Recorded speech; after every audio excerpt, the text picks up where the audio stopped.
नमस्कार विद्यार्थी मित्रों, आप सभी का स्वागत करते हैं मौर्य क्लासेस में। विद्यार्थी मित्रों, ऑलरेडी हम क्लास 10th मैथमेटिक्स जिसके अंदर बच्चों चैप्टर नंबर जो 5 है समांतर श्रेणी, आज के लेक्चर में बच्चों में किताब के अंदर जितने भी एग्जाम्पल है, जितने भी उदाहरण हैं, उन सारे उदाहरणों को हम क्या करेंगे, बारी बारी से वन बाय वन बार करके हम लोग अच्छी तरीके से सारे उदाहरणों को समझेंगे।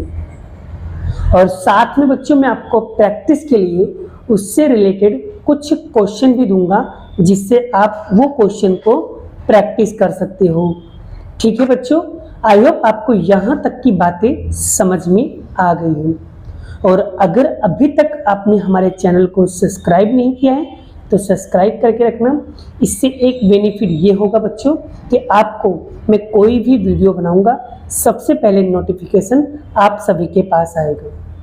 और जो बच्चे अभी भी तैयारी नहीं कर रहे हैं या किसी भी सब्जेक्ट्स में डाउट है या कंफ्यूजन है, बिंदास बेफिक्र होकर के आप मुझे कमेंट करो, मैसेज करो, उस टॉपिक पे वीडियो में जरूर बनाऊंगा। ठीक है। और बड़ा मैं आपको यहाँ पर पूरा का पूरा कॉन्सेप्ट वीडियो बनाता हूँ, यानी कि आपका कोई भी सवाल मैं चलाऊंगा, डेफिनेटली कहता हूँ, गारंटी देता हूँ कि एक ही बार में आपका कॉन्सेप्ट क्लियर हो जाएगा। तो चलिए आज हम इस किताब के उदाहरण करते हैं। तो आज के दिन बच्चों हम लेने वाले हैं उदाहरण नंबर 1। कौन सा क्वेश्चन लेने वाले बच्चों? उदाहरण नंबर 1। तो चलिए शुरुआत करते हैं बच्चों। चलिए बच्चों, उदाहरणों को सीखने से पहले इस चैप्टर के थोड़े बहुत बेसिक आपको पता होना चाहिए, जिससे आपका कॉन्सेप्ट क्लियर हो जाएगा। तो बच्चों, इस चैप्टर में सबसे पहले ए का मतलब समझ लो। ए का मतलब होता है बच्चों प्रथम पद। क्लियर हुआ?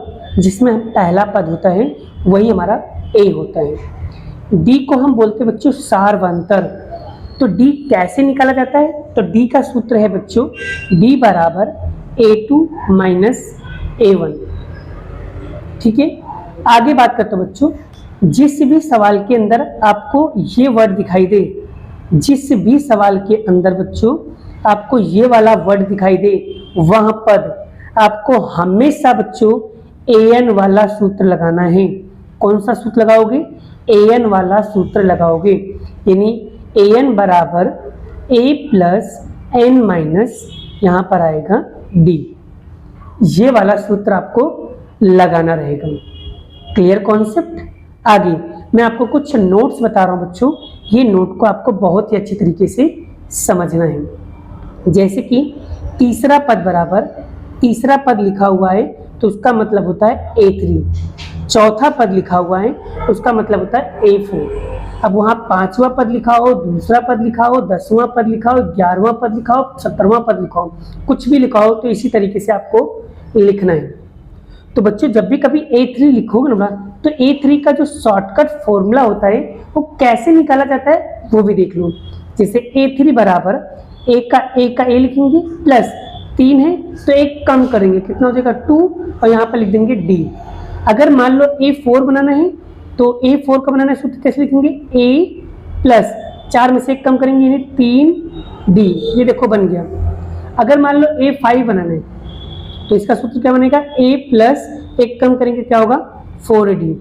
तो ये देखो इस तरीके से बच्चों आप छोटा मोटा फॉर्मूला बना सकते हो। ठीक है। आगे बढ़ते बच्चों, या तो जिस सवाल के अंदर बच्चों योग लिखा हो तो आपको बच्चों एसिन का ही फॉर्मूला लगाना होगा। अब आपके मन में क्वेश्चन आ रहा है कि सर एसिन की तो 2 फॉर्मूला है, एक बड़ा वाला, दूसरा छोटा वाला। अब बच्चों बड़े वाले का मैंने एक नाम रखा हुआ है। बड़े वाले को हम कहते हैं हस्बैंड और छोटे वाले को कहते हैं वाइफ, यानी ये वाइफ वाला सूत्र है और ये हस्बैंड वाला सूत्र है।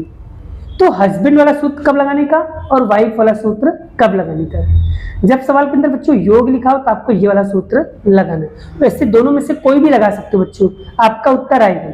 लेकिन कंडीशन होता है बच्चों, ये छोटा वाला सूत्र तभी लगेगा बच्चों जिस सवाल के अंदर आपको लास्ट पद, अंतिम पद या an की वैल्यू दी होगी, उसी सवाल में बच्चों आपको छोटा वाला सूत्र लगाना है, नहीं तो हमेशा बड़ा वाला ही लगेगा। अब जिस सवाल के अंदर बच्चों plus plus plus minus minus minus या प्लस माइनस दिखेगा तो आपको कंपलसरी बच्चों इतने स्टेप में आपको सवाल को सॉल्व करना है, मतलब करना है।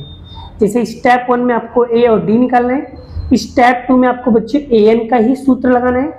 क्रम आगे पीछे नहीं चलेगा बच्चों, जैसा स्टेप बता रहा हूँ इसी स्टेप में फॉलो करोगे, गारंटी बच्चों आपका कॉन्सेप्ट क्लियर हो जाएगा।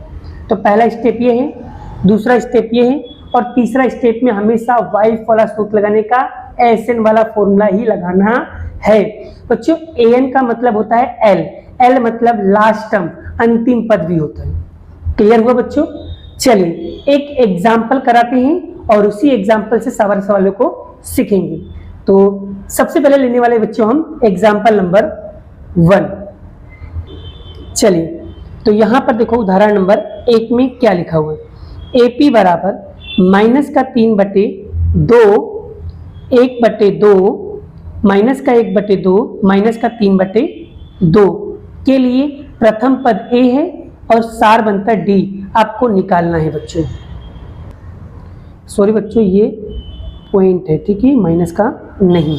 चलिए तो सबसे पहले बेटा प्रथम पद कैसे निकालूंगी, तो प्रथम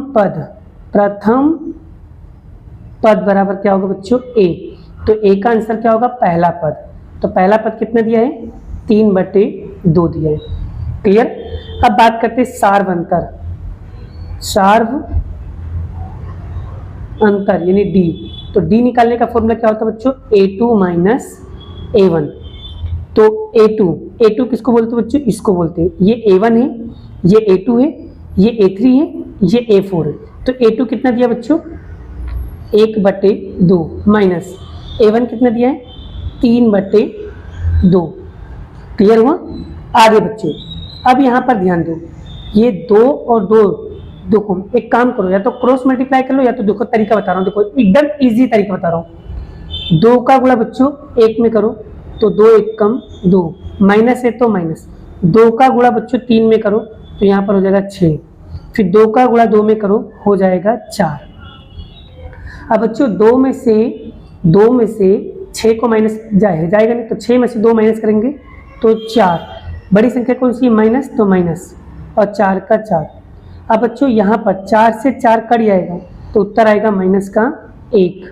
तो यही क्या होगा बच्चों इसका फाइनल उत्तर होगा। आइए बच्चों आपको ये उदाहरण नंबर 1 समझ में आ गया है। बाकी का क्वेश्चन बच्चों आपको नेक्स्ट वीडियो में कराया जाएगा।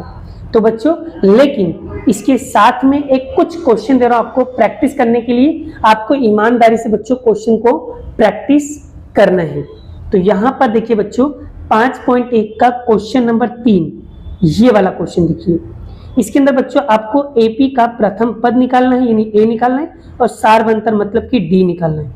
तो बच्चों 1 2 3 4 सवाल है, ये चारों 4 सवाल बच्चों आपको ईमानदारी से सॉल्व करना है।